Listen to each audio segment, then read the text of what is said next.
Sore itu di kota kecil penuh harap, tribun Stadion Manisa bergemuruh oleh teriakan dan sorak-sorai. Namun di balik gemuruh itu terselip bisik-bisik, hinaan, tatapan sinis dari fans Yesilyurt yang tak pernah surut. Ketegangan sudah terasa, dan di antara bisik-bisik itu muncul sindiran yang menyengat bahwa Megawati yang membawa nama besar dan harapan Manisa direndahkan, dihina, dicemooh oleh mereka yang ingin melihat jatuhnya kebanggaan klub. Manisa sebenarnya dipermainkan oleh pemainnya sendiri yang berhijab itu, sahut seorang fans Yesilyurt sambil senyum nyinyir sinis. Dan saya dengar kabar si Megawati itu tak ikut serta membela Manisa dengan alasan membela klub di negaranya. Tapi hasil akhirnya ternyata klub yang ia bela kalah. Atau ada kabar terbaru bahwa klubnya menang di pertandingan itu. Kan mending ikut berjuang membela Manisa demi terciptanya naik kasta ke Sultan Lar Ligi daripada sibuk pulang membela klub negaranya tapi ujung-ujungnya kalah. Kata-kata itu menusuk. Hawa sore menjadi lebih dingin, suasana makin tegang. Seolah nama Megawati, nama yang tak henti dibicarakan bahkan sebelum bola pertama terlempar, seakan menjadi sosok yang diperebutkan antara kebanggaan dan ejekan. Sebelum laga dimulai, publik voli tanah air tahu betul siapa Megawati Hangestri. Dia saat ini membela klub voli Surabaya Bank Jatim, klub yang tengah menghadapi badai berat. Dalam pertandingan terakhir mereka melawan Gresik Petrokimia, Surabaya Bank Jatim kandas 1-3. Skor yang terlampau telak untuk tim yang semula diharap bisa memberi perlawanan sengit. Namun sinar Megawati tetap menyala.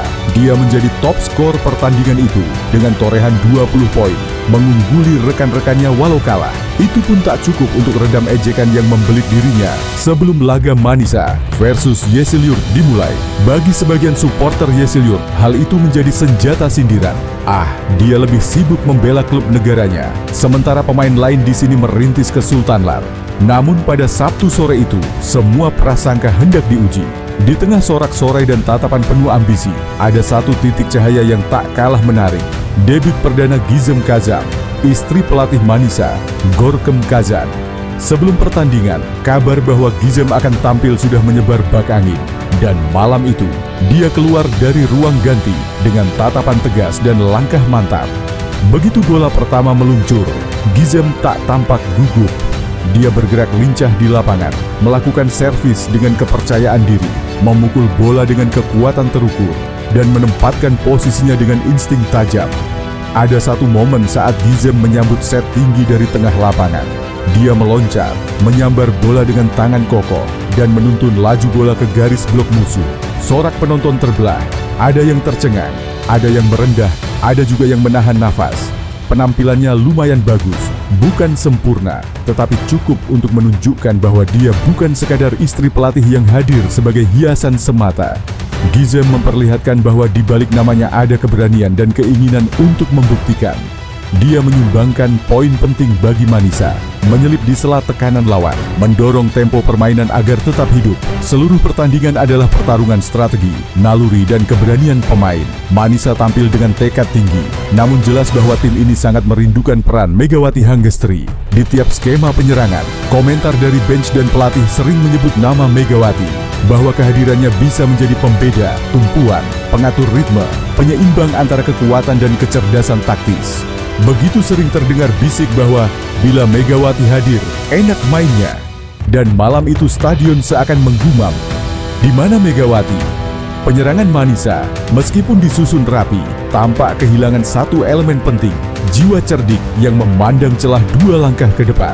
Tanpa sosok Megawati di tengah pusaran, Manisa kadang terjebak di pola statis, terkunci di blok lawan, atau kehilangan akurasi ketika bola melayang terlalu tinggi.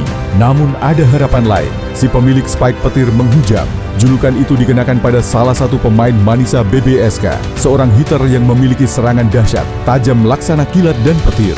Dia adalah pembeda ketika situasi kering, ketika Manisa membutuhkan tembakan cepat yang mematahkan blok musuh, melintasi jaring dengan kekuatan luar biasa. Di tengah kegelisahan, dia tampil menjawab seruan supporter. Saat lawan tampak menguasai, si spike petir menghujam melakukan smash tajam, menghantam lantai lapangan musuh, memecah keheningan, mengobarkan kembali harapan. Namun, meski dia mampu memberi sinyal perubahan, tekanan tetap membayang. ketika blok lawan mengepung, ketika defender musuh membaca arah bola. Manisa terasa kurang fleksibel tanpa Megawati yang biasa menjadi pion pivot dalam rotasi serangan. Stadion sore itu dipenuhi gemuruh, gempa pandang supporter non-fanatik. Lagu-lagu chants bergema di udara. Pemain Manisa kadang kelihatan menoleh ke bangku cadangan, mencari isyarat, menunggu sorakan. Pemain Yesiliur tak kalah gamblang menunjukkan ambisi mereka, memanfaatkan momentum sindiran awal untuk menguatkan mental. Gizem di arena itu menjadi sorotan dan menjadi simbol keberanian yang tenang, harapan yang dibawa oleh garis darah klub. Sedangkan si Spike Petir menghujam adalah kekuatan alamiah yang menanti kesempatan meledak. Dalam satu rally panjang, bola bolak-balik melintas di atas net, kepakan tangan bertalu-talu, kedua tim saling adu angka. Semua elemen ini terasa bersinggungan, drama yang menegangkan, harapan yang dijejes, strategi yang diuji. Penonton menahan napas saat bola tipis melewati blok, teriakan pecah saat Petir smash menghujam lantai lawan, dan hati berdebar ketika Gizem mengembalikan bola dengan sudut cerdik. Saat peluit akhir ditiup, lampu-lampu stadion meredup, tetapi gema sorak, celaan, tanya, dan harapan masih tetap bergema.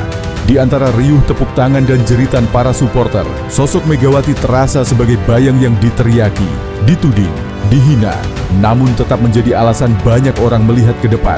Gizem telah buktikan bahwa dia bisa hadir dalam panggung besar, walau masih harus terus diasah. Spike Petir menghujam telah menyeruak sebagai blade penyerang yang bisa membelah pertahanan. Namun pertanyaannya tetap bergantung di udara. Apakah Manisa akan menemukan kembali ruh Megawati, menyatukan kecerdasan strategis dengan kekuatan fisik dan pukulan dahsyat? Dan apakah debut Gizem malam itu adalah awal dari kisah baru ketangguhan? Stadion, tribun, hati para supporter, semuanya menanti jawaban. Sabtu malam itu menutup babak pertandingan Manisa versus Yesiliur dengan percikan harapan, bisik kritik, dan drama tak tertulis. Dan meskipun tak jelas siapa yang keluar sebagai pemenang sejati, yang pasti jiwa laga itu tetap membekas. Dan kisah Megawati, Gizem, dan Spike Petir telah menjadi legenda sore itu.